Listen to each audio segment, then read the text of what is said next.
নির্বাচিত হয়েও ভিক্ষে করতে হচ্ছে, যে আমাদের অধিকারটা দেওয়া হোক, আমরা যাতে কাজটা করতে পারি, ভিক্ষে করতে হচ্ছে। গণতন্ত্রের হতাশা পর্যায়ে নিয়ে চলে গেছে। শপথ বাক্য পাঠ করাবেন সেটা বলছেন না, উনি করবেন না সেটা বলছেন, কিন্তু কে করবেন সেটা বলছেন না।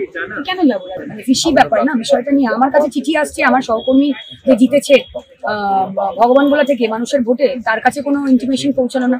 আমি শপথ বাক্য পাঠ করতে যাব, সই সাবুত করবো, অফিসিয়াল অনেক পেপার ওয়ার্কের কাজ আছে, সেইটাই বিধানসভার কাজ, বিধানসভার অফিসের কাজ। সেটা বিধানসভাকে কোনো ইনফরমেশন দেওয়া হলো না। আমি একা একা আমাকে শুধু পাঠানো হলো বাইরে। তো জন্মদিন খেতে যাবো নাকি বিয়ে বাড়ি খেতে যাবো, নেমন্তন্ন করলে চলে যাবো।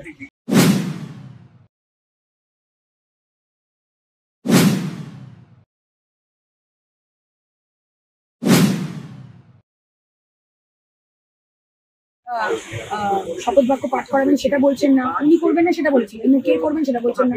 কেন যাবো? একটা তো মানে ইয়ে আছে, এইভাবে শেষ করে দিলে তো গণতন্ত্র তো আমরা মানবো না। জনপ্রতিনিধি আমরা, আমাদের কিন্তু দায়বদ্ধতা আছে, দায়িত্ব আছে। কনস্টিটিউশনাল হেড উনি ভুল পথে চললে আমরাও সেটা অনুসরণ করবো, তাহলে আমরা আর কিছু রেসপন্সিবল সিটিজেন হলাম, আর কি জনপ্রতিনিধি হলাম?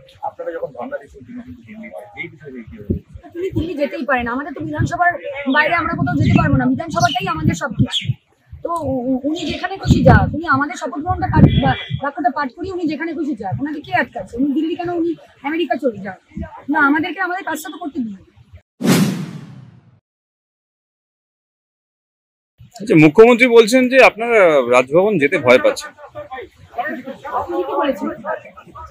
ঠিকই বলেছেন, কারণ দেখুন আমরা এই প্রসঙ্গটা বক্তব্য রাখতে চাইছিলাম না, বা এই প্রসঙ্গটা আমরা ওঠাতে চাইছিলাম না প্রেস মিডিয়ার সামনে।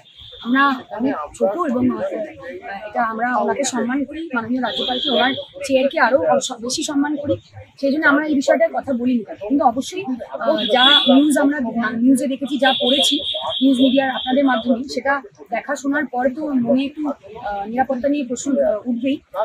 কি সত্যি কি মিথ্যে সেই বিষয়ে আমরা কোনো মন্তব্য করবো না, আমরা কেউ নই সেটা মন্তব্য করার।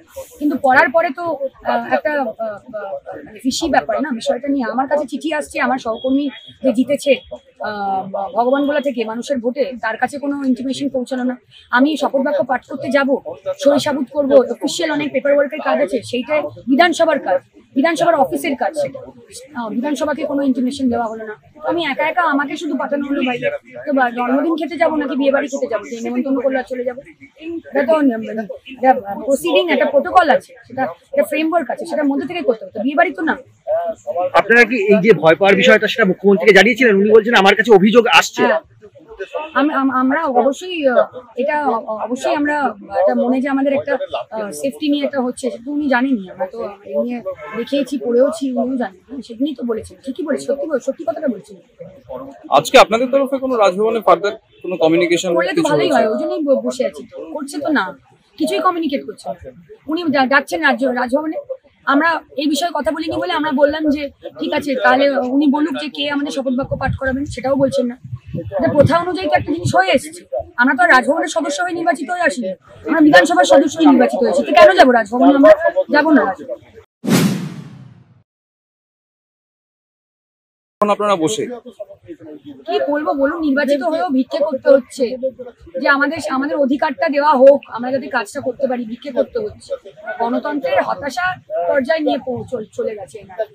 মানে দুঃখ লাগছে দেখে যে constitutional head, we look up to our constitutional head, in this case hour honourable governor, his excellency, but উনি এইভাবে আচরণ করছেন, এইভাবে আমাদের সাথে একজন জনপ্রতিনিধির সাথে করছেন।